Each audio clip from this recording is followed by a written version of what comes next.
Okay, so in this little presentation here, I'm going to just explain a little bit more about sleep and why it is so important and how it can affect your results.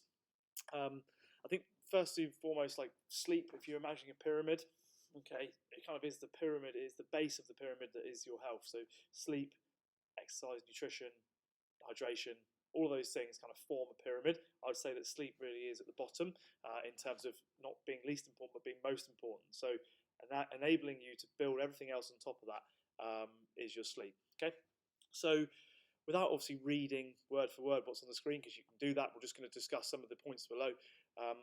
Sleep is something that we kind of do, and we, as humans, it's necessary to survive. If we don't sleep, we will die. Okay, sleep timing is to a large extent determined by and dictated by the sort of rise and fall of the sun. Okay, and the interplay of the rise and fall of the sun with other hormones that we have. As the sun rises, our cortisol levels naturally rise, so then we become more awake. Okay, as the sun drops off, okay, cortisol levels should naturally drop. Okay, and therefore we should then become into a more relaxed state. Okay, sleep is the word restorative is used a lot. Okay, around sleep, it enables you to do the things you do really well. Okay, if you don't sleep as optimally as you could, then you will still be able to do some of those things, but you just won't do them at a very high level.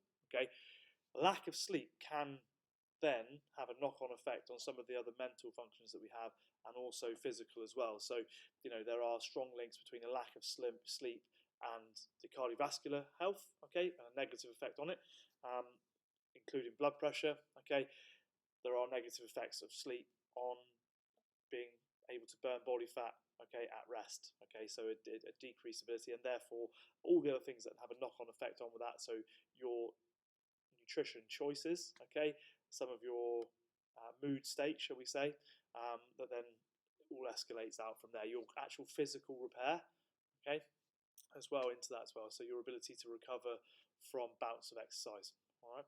Sleep's also obviously therefore linked with the immune system, as I've kind of already led to. Okay. People with poor sleep, okay, tend to suffer with more respiratory illnesses, etc. Okay. When you sleep, the idea being is that your body goes into a state of relaxation. Okay, the body produces less free radicals. Okay, and the restorative processes take place. So we're able to actually recover physically and mentally as well. Okay, so within our sleep cycle, we have physical repair and emotional repair that happens. Okay, generally speaking, the majority of the physical repair happens in the first stage of your sleep cycle. Okay, the more emotional side of it tends to happen in the second stage. What we find, well, what you tend to see there is that people will kind of remember their dreams. Okay, that's where we kind of have that more. That's the brain, if you like, decluttering itself. All right. So a lack of, or lack of sleep, across that kind of ideal 8-hour window, shall we say, more and more nights than not, okay, will lead to some of those problems that we've just mentioned. Now, every now and again, we all kind of suffer from a lack of sleep or sleep disturbances, whatever it may be, whether it be a child in the family, or whether it might be stress at work, other stresses that may come into our life. I think one of the things that just to sort of be aware of, things like fatigue, foggy mind, reduced creativity, your ability to concentrate and remember stuff, making difficult decisions, your immune system, we've just talked about, frequent colds and infections. Sleep really underpins all of these, and that's what we want to make sure we kind of outline today, is that we really take sleep as the most serious part of our program. Okay, I've already mentioned some of the risks of the cardiovascular diseases. Okay, lack of motivation and inability to cope with stress. If you haven't slept, all the other things that your body's trying to repair from, okay, just build up and build up and build up, and then suddenly you get injured. Okay, we've mentioned mood already. Okay, and impaired motor skills and increased risk of accidents. So it's no surprise that people have injuries and get injuries and become injured when they shouldn't. To all intents and purposes, the skill they're performing is something they've done lots of, but they make poor decisions, they get injured. Okay. Now, I guess like what we need to think about here is that each and every person, each and every one of us is different, but you can see here how different age humans, okay, require different amounts of sleep. Now, some people argue, I don't need that much, but the research says that between 7.5 and 9 hours an evening, okay, is what we need. All right, we see sleep disruption happening in different instances, like in shift workers and those sorts of things, where sleep's a real problem because the sleep pattern changes so often, okay, that they end up with all the problems that we've just mentioned as well. So something to bear in mind, okay, that sleep 7.5 to 9 hours for most people watching this video is where we want to be hitting it. Okay, so improving there's three things we're going to go through now. So improving your nutrition and exercise habits to help your sleep. Okay, good nutrition can really help with sleep, and good sleep can really help nutrition. But if we're going to start off here, we're going to look at trying to avoid eating large meals before bedtime. Okay, too much liquid because you'll want to get in and out of bed too often overnight. So spread your liquid out over the whole day. All right, spread your meals out so you don't end up eating all your food at 10 p.m. at night and then trying to sleep on that. It won't work well. Avoiding caffeine in the latter part of the day. So really, you're looking at probably from 3 o'clock onwards. Okay, you don't really want to be having anything with caffeine in it. Okay, it'll just keep you awake for far too long. All right, avoiding alcohol before bed.